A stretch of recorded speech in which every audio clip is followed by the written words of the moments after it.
Dungeon Masters of Reddit, what is the most useless item you gave your party that they were still able to exploit?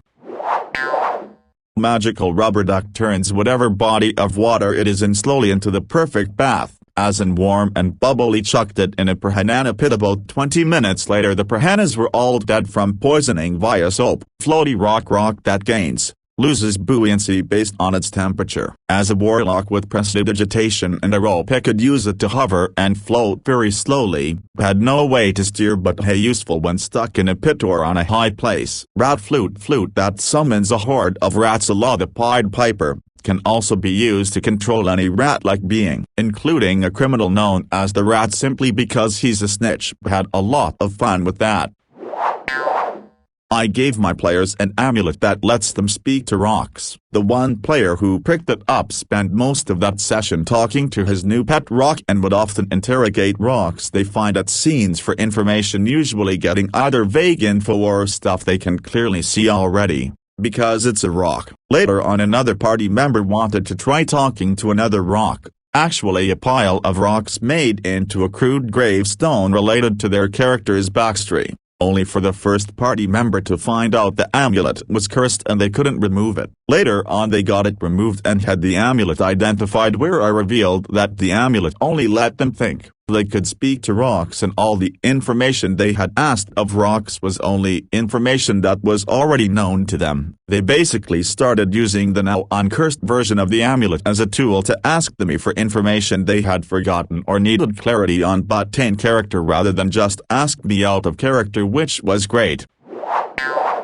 I homebrewed a hat of many hats. It's a regular hat, but it's made of shift weave, so it can have the appearance of any other hat. It was part of a shop selling dodgy knockoffs of regular magical items, in this case, the Hat of Disguise. The halfling who always struggled with RP took it, and it became a great way to get her more involved in what her character would do. It started once she transmuted herself in I'm with stupid baseball cap to tease one of the other party members after he'd come up with some bullshit plan, which led to one of the other players asking what this mysterious baseball was, and she just ran with it that it was a game they used to play back in her home region when they were kids. All of a sudden, she had a backstory, rather than just being I'm short and I stab things. I'm sure she would have come into RP eventually, but it was like giving her a dressing up box and seeing her realize that she could actually do things that weren't just purely mechanical. Some people can create a good story from nothing. Some people need a lettuce to channel their story. I've found Immortal Ladder, where I have a set scenario and I work my story within that structure. Different people need different amounts of structure to build their stories. She might just need that structure to spread her wings. Smile. Our DM had us in a mage tower, wanted us to sneak past 4 stone golems that reacted to sound. In a normal fight the golems would have absolutely wrecked us. He assumed we would stealth past, trying to teach us that every encounter does not need to end in a fight. DM forgot our ranger had silence, which he cast, and then we started whacking away at the golems. After a few rounds of doing no damage, we decided to roll strength checks and chucked all 4 golems out the window. We almost gained an entire level with the XP netted, and of course no lesson was learned and we continued to murder everything in our path. Player, not DM, was given an article that only cast quicksand, that turned a certain volume of rock temporarily to quicksand. High-level characters, bit of a gag gift. My halfling got it. Small army of orcs approaching us. Narrow bridge. DM expects a massive fight that's going to test our HP and empty magic items. Q central portion of stone bridge turning into quicksand and dropping into the gulf below, totally cutting of the orcs. We strolled off at leisure, aka how to get the DM to blink in silent confusion for 3 minutes as his game ended hours early. I gave the party a tiny bag of holding made of human skin. I don't remember why. They were trapped in a house fighting a zombie horde and they used the skin bag, turned it into a sort of Molotov bomb, used the spell to have it fly over the zombies, who followed the human skin away to be blown up. It was a 45-minute saga to get to that point, and it was easily the funniest and most creative moment I've seen from the DM side. I gave the party a tiny bag of holding made of human skin. I don't remember why. The fact that you don't remember why you gave your party a tiny bag of holding made out of human fucking skin is deeply concerning. I gave them a folding boat. Say a magic word and the small shoebox magically expands into a boat. Not 5 minutes later, IRL, the fucking rogue has thrown this box from the roof and said the magic word, creating the only instance of 20 dice rolls I've ever had to do. I don't know raw rules as written, or raw rules as intended, if this is allowed, but damn it, throwing a boat at people is too damn fun to not allow it. Always be wary of giving your players anything that expands or increases in size at will. Command. They will toss that thing in a dragon's throat, and then you as the DM have to suffer calculating the tensile strength of dragon flesh versus the amount of material impacting it. A friend did something very similar and gave his party the ability to shrink their metalcraft down to the size of a handheld ball so they could carry it around and they didn't have to deal with getting back to the ship at the end of quests. Several months later when, in the midst of a dragon fight, one player teleported to the dragon's nose, stuck the ball inside the dragon's nose, and expanded it, thus blowing the dragon's head apart from the inside.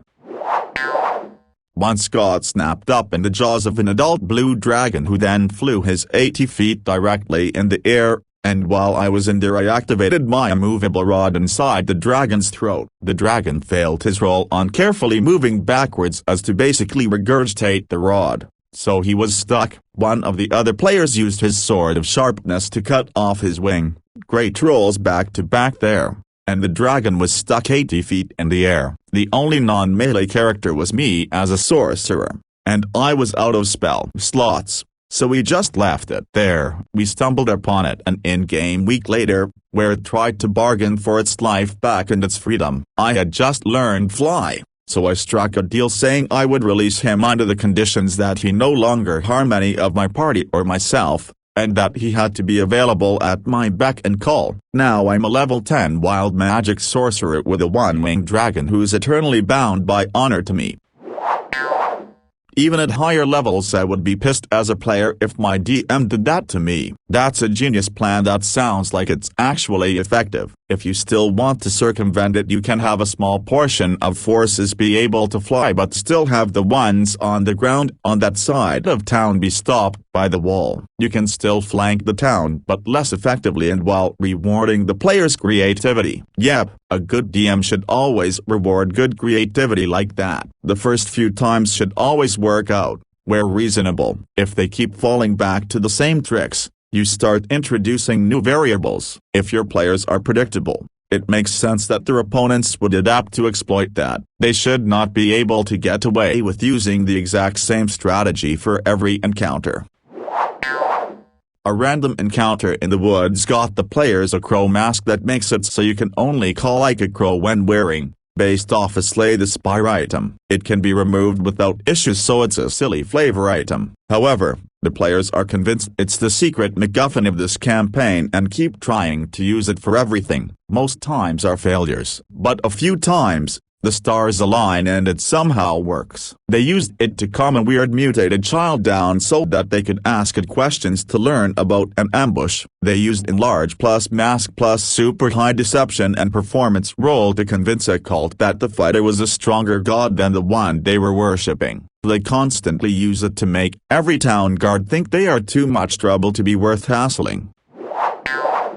Maybe not exactly what you were looking for, but I've been looking for an excuse to tell this story. I had a party of wizard, ranger, druid, summoner and barbarian back in Pathfinder 1e. All of the party members except for the barbarian had some kind of pet, be it an animal companion, familiar, or just the menagerie of animals the druid accumulated. A few sessions in, and my barbarian sends me a text while the party's setting up camp. The barbarian volunteers to take a watch, and the next morning the rest of the party wakes up to the barbarian's new pet, Brock da Rock. Brock was a stone with eyes and a mouth crudely carved into him. Brock goes on adventures with the party and was mostly forgotten about until a premature fight with that Arksand boss. The boss wipes the floor with the party, leaving everyone unconscious except the barbarian who has single-digit HP. Not wanting to TPK, and with the boss in surprisingly worse shape than I expected, I have him taunt the barbarian and start to fly away. Brock is going to take his attack, the barbarian says, throwing his pet with all his might. Crit. Max damage on the roll. Boss drops to -1 hit points and face plants at the barbarian's feet for the coup de grace, also performed by Brock to finish what he started. And that's how our party's pet rock gained a temporary flight speed of 40 feet, and favorite enemy, verbose sorcerers. One of the players had gotten married to a pretty young NPC who wasn't an adventurer, so I gave him a ring of conjugal visits that would transport him to his wife for an hour, then send him back to the adventuring group. The ring worked twice a week and was intended as a joke. When the party was beaten up from a hard combat, he used the ring and asked his wife where the nearest temple was, then bought healing potions from the local cleric. Soon this became a thing. Cure disease, healing, whatever. The ring became this guy's quick trip to the pharmacy, although he also always found a few moments for a quickie with his wife. Eventually he woke the up cleric at 3 a.m. to buy more potions, so I had the cleric throw a fit and yell at him never to come back. The player went back anyway, and the next time there was a bouncer at the temple door telling him to get lost. Tweezers of boat bottling. You have gained the ability to put ships into bottles with these tweezers. First were sneaking into dockyards at night and stealing entire fleets, and when the Navy finally caught on, they would sail away and toss said shrunken boats in bottles at the Navy boats following them, causing them to rapidly expand. Then they started to plan bottle boat caption, putting bottled boats onto full-sized boats and then bottling that boat over and over again, effectively creating a dozen boats to rapidly expand in one town by tossing one bottle. I had to shut that down quick.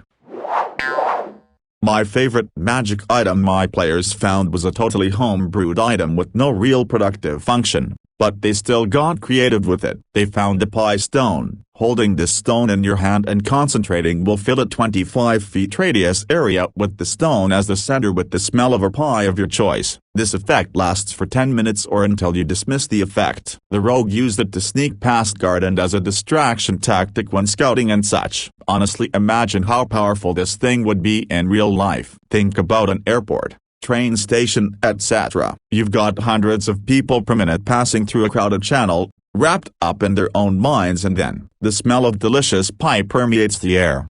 How? Why? How? It would create massive delays and clog-ups. Hershey Park, yes, the chocolate people, does this as well at their free tour of the chocolate factory. You see how the chocolate is made, and then when you leave the tour you get this delicious smell of chocolate and someone gives you Hershey Kisses, and of course you want to have that chocolate. The exit of the tour just conveniently happens to drop you into the museum shop where all sorts of chocolatey goodness are available for purchase, most major credit cards accepted. Not the DM, but the last campaign I was in, the DM gave us a regenerative oasis that only appears to people that need it. The party was messing around with throwing bones in it and bringing the animals they belonged to back to life. One of the other players had the thought to throw the hat of the deceased king into the water, and brought the king back to life because of a single hair. The DM hadn't even considered that possibility, because the session was supposed to be our beach episode. I gave them a carpet. They used it to kill 6 people. Edit, they laid it on people and smothered and burnt them. The way they covered the 6 people was enlarge, reduce. They did kill guards without enlarging it, but that was why I gave it to them, so they could strangle the guards. But when we get to the leader of the cultists, they realize they can double cast enlarge, reduce, making the already 20 feet by 20 feet, 80 ft by 80 ft. They did at first try to crush, smother them, but I decided I shouldn't let that work, so they set it on fire and I couldn't find a way around this. Moral of the story: wizards can make mundane items tools for mass murder. My DM gave me an player here. We had an NPC stalking us through the travel portion of the campaign and would show up and do odd things like pull out his eye and show it to us, and then pop it back in. Just gross stuff because he was undead. One time I used the pickpocket check to take it from him, and he insisted that I give it back to him. We were in the temple for the god of trickery, which we both worshipped. So I put his eye in the collection plate. He could either take it out and suffer the consequence, or lose the eye for good. That was a great moment. I found a homebrew item someplace called a used bag of holding. It basically covers everything you put in the bag with a thin layer of glitter. One of my players took this and began scraping off the glitter and collecting it. Eventually he had enough glitter bags to where he could use animate objects on it. The little shit would have several of these bags fly around and dump their contents on people, causing great confusion as the glitter would get in their eyes and hardly come off because it was sticky. Edit. I don't normally like to edit posts, but I just want to encourage everyone interested in playing D&D to play it. I started over quarantine and have enjoyed myself immensely. If you're looking for a place to start and don't have a group of people that you can play with in person, I would recommend checking out the Dungeon Dudes on YouTube. While their guides are mostly meant for experienced players, they also run a Discord server that has hundreds if not thousands of players. As long as you are willing to learn and come with an open mind, I don't see why you can't start playing D&D. Edit 2. Here is a link I found to a server very welcoming to newbies. Check it out if you want to learn. https://top.gg/servers/75911872316667961. I gave my players a pig whistle once a day. They could blow the whistle and summon a pig. I hadn't given too much thought about it, but they used it constantly. They would send pigs off to spring traps. They would have them prompt to lose to curry favor with peasants. They never had to worry about rations again. Pork for dinner. I thought it was just a useless throwaway item, but they sure proved me wrong. Good times, until the players realized that the summoned pig is still a real pig just transported. Then farmers from the region are looking to hire adventurers to find out who's been stealing their pigs. Then they go to war with the neighboring village because they have all the other village's pigs. The end boss is a hill giant, pissed off that his favorite pet oink oink, that he personally saved from some goblin vermin, ended up on the party's campfire. I gave my players a pig whistle once a day. They could blow the whistle and summon a pig. I hadn't given too much thought about it, but they used it constantly. They would send pigs off to spring traps. They would have them prompt to lose to curry favor with peasants. They never had to worry about rations again. Pork for dinner. I thought it was just a useless throwaway item, but they sure proved me wrong. Good times. They didn't have much to go on as, well, they were essentially floating in a void. Then one of my players pulls out the rock of gravity detection. I tried to argue that it's just a rock so it just floats there, but due to what I thought was a clever wording, my OWN wording, they argued it should accelerate towards the nearest center of gravity. Yeah, they found the keep. I had a bit called the bargain bin, where I would just improv something stupid. Mostly stupid made up on the spot spells. My favorite was a bag of holding that held exactly as much as a bag of that volume would hold. What I didn't expect was them getting creative. They just made the bag bigger by sewing more onto it, and then rolled it up. Still cumbersome, as I forced extra turns to use the thing if they wanted to use it in combat. But was a great laugh at how they undermine my bullshit. Since it weighs 15 pounds regardless of internal weight, it was still a tool. Frost sock. Everyone's feet became blocks of ice. They did it, and immediately nat 20'd on a melee, so I went with it caused enemies' feet to detach from their ankle and stay stuck to the floor. Swarm of flies. Just a swarm of flies. No damage, just annoying. They used it inside a tavern to create a wild distraction, and made their own entrance into the plot-related area. Bluntify weapons. A spell that creates a magical barrier that prevents the weapon from ever making contact with anything, has to be done while holding the weapon. So they just snuck into a guard's armory and did it to all their weapons, and then robbed the bank. I still threw them some curveballs like it still caused an knockback, and well, this guy owns his own weapons and kept them at his house that night, so he can still stabby. I'm planning to do something sort of like this. If the party ever makes it to the Magic University city being built in the ruins of Netherrealm, because there are a lot of inexperienced student wizards trying to make custom spells, items, creatures, etc., tunnels under the city will be filled with a mix of that stuff, and then lower down, way more ancient and powerful things. So they're going to come across a large number of badly designed magic items that I'm just going to generate at random.